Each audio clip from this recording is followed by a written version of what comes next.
안녕하십니까. 네트워크 뉴스 시작합니다. 오늘은 네트워크 특별 대담 순서로 박승원 경기 광명시장과 이야기 나누겠습니다. 시장님 안녕하십니까? 네, 안녕하세요. 오래간만이네요. 네, 반갑습니다. 그런데 이제 광명시가 코로나19 대응 표준도시라는 평가를 받고 있잖아요. 장기전으로 물론 치닫고 있는 이 코로나 국면에서 그동안 잘 해왔다는 이제 반증일 것 같은데요. 앞으로는 어떻게 해야 될까요? 가장 중요한 것은 지금 시점에서는 이제 코로나가 장기화되고 있기 때문에 심리 방역을 어떻게 잘하냐가 굉장히 중요한 문제인 것 같아요.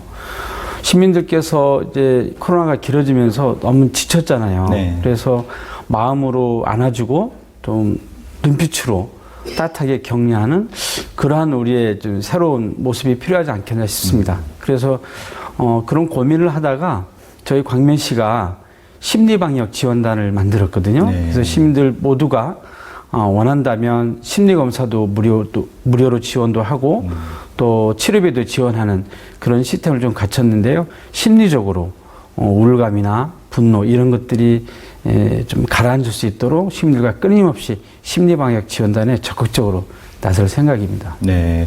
지금 대담 펼치는 장소가 지난 4월 개관한 광명시 평생학습원이잖아요. 네. 자, 이게 지금 보니까 광명시가 국가 정책보다 2년이나 앞서서 평생학습 도시를 선언했습니다. 네. 말하자면 국내 제1호 평생학습 도시잖아요. 자, 20년 동안 축적된 광명시의 평생학습 궁금한데요. 어떻게 진행되어 왔습니까? 1999년 3월 9일 날 광명시가 대한민국 최초로 평생학습 도시를 선언했습니다. 네. 그때 당시에 평생학습 도시를 선언하게 된 계기는 광명 시민들이 교육에 대한 관심이 굉장히 높았습니다. 그 당시에는 그 비평준화 지역이었기 때문에 네. 초등학교면 졸업하면 인근 서울 지역으로 이사하는 학부모들이 굉장히 많았습니다. 그래서 광명이 좀 교육도시로서 전환하기 위해서 새로운 21세기 시대에 그 평생학습 시대가 필요하다고 생각하고 그 지금까지 20년 동안 평생학습 도시와 관련된 여러 가지 사업들을 진행해 왔는데요. 하다 보니까 부족한 부분도 있더라고요. 그것이 이제 우리 장애인들에 대한 교육이 많이 부족해서 네. 올 4월에 장애인 평생학습 도시를 다시 선언했는데요. 누구든지 시민들이 어디서나 평생 교육할 수 있는 그런 시스템을 만들기 위해서 광명시가 꾸준히 노력하고 있고요. 더 많은 평생 교육 사업을 펼치기 위해서 내년에는 평생 교육의 해로 지정을 하고 더 많은 평생 교육 사업을 진행하려고 준비하고 있습니다. 네. 광명시의 청년 공감 정책이 최근 2020 전국 기초자치단체장 매니페스토 우수 사례에서 우수상을 수상했습니다. 네. 들어보니까 정책을 수립할 때 청년들이 직접 제안도 하고 네. 그리고 직접 참여해서 자유롭게 의견도 제시하고 뭐 이런 부분들이 눈에 띄던데요. 네. 광명시의 청년 정책 소개 좀 해주시죠. 네, 청년들하고 대화하다 보니까 가장 첫 번째로 원하는 것이 주택 문제였습니다.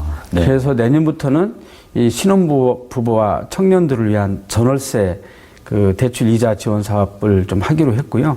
또 광명시가 좀 중장기 계획을 좀 세워가면서 신혼부부와 청년주택을 짓기 위한 작업들을 계속 준비를 하고 있습니다. 두 번째로 관심이 많은 게 청년들의 공간을 굉장히 요구합니다. 그래서 실제로 청년들이 모여서 서로 놀면서도 그 가운데 일자리도 창출할 수 있는 그런 공간들이 필요하다고 해서 저희 광명시가 청년센터도 만들고 또 청년들이 함께 모여서 많은 활동을 할 수 있는 메이커 스페이스도 만들고 다양한 형태로 청년 정책 사업들을 준비하고 있는데요. 올해 그 50억을 청년 그 정책 토론을 통해서 예산을 세우도록 했습니다. 그래서 약 52억 정도의 청년들의 그 여러 가지 예산 사업들을 지원해서 내년에는 그대로 예산을 다 반영하기로 했습니다. 네. 정부가 최근에 이제 가장 강조하는 부분 중에 그린 뉴딜 정책이 있는데요. 광명시는 그 정부의 그린 뉴딜 정책 발표 전부터 기후 에너지 부분에 상당한 관심을 갖고 있지 않았습니까? 네. 전담 부서인 기후 에너지과 신설하는 등 뭐 선제적으로 대응도 해 왔는데요. 시장님께서 생각하시는 광명형 그린 뉴딜 어떤 건가요? 네. 제가 취임하자마자 기후 에너지과를 새로 신설했습니다. 그리고 그 일을 민간 거버넌스 차원에서 일할 수 있는 에너지 지원센터를 만들었고요. 그것과 동시에 에너지 협동조합을 만드는 데를 좀 함께 시민들과 해서 그런 사업들을 진행을 하고 있습니다.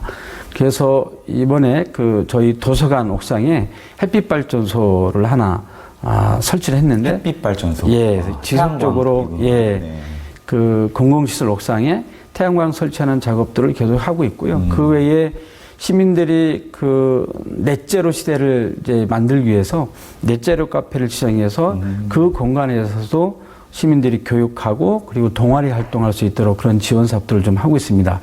지속 가능한 그린빌드 사업을 하려면 제일 중요한 것이 교육인 것 같아요. 그래서 청소년부터 성인까지 다양한 계층의 에너지 관련된 교육 사업들을 진행하고 있고요. 국가의 정책에 좀 발맞춰서 노후 주택에 대한 그린 리모델링 사업을 비롯한 여러 가지 사업들을 좀 준비하고 있는데 무엇보다 이것과 관련해서 청소년들이 굉장히 관심이 많습니다. 예. 앞으로 어쨌든 할 일도 엄청 많으실 것 같고 네. 그리고 코로나19 대응도 계속해서 선제적으로 또 대응해 나가셔야 될 것 같고 참 바쁘실 것 같아요. 네. 끝으로 시민 여러분과 시청자 여러분께 어떤 앞으로 광명시를 보여주실 건지 말씀 부탁드립니다. 네. 대한민국의 K방역이라는 이름으로 정말 잘 해나가고 있지 않습니까? 근데 더 중요한 것은 앞으로의 이 경제적인 문제를 함께 해결해 나갈 수 있도록 경제 방역도 중요하고 또 심리 방역도 중요한데요. 이제 앞으로 더 중요한 것은 사회적 방역인 것 같습니다. 그래서 코로나19 이후에 우리가 멀어졌던 우리의 관계를 다시 좁히고 사회적 공동체를 형성해 나갈 수 있는 그런 일들을 과감하게 해야 될 것 같아요. 그래서 코로나19가 좀 이렇게 잦아들면 우리 광명시는 시민들과 함께 이런 사회적 공동체를 좀 더 활성화하기 위한 정책들을 많이 마련하려고 합니다. 시민 여러분 많이 지치시겠지만 힘내시고요. 우리 광명 시민 여러분 모두의 건강과 또 행복을 기원합니다. 네, 지금까지 박승원 경기 광명시장과 이야기 나눴습니다. 시장님 말씀 잘 들었습니다.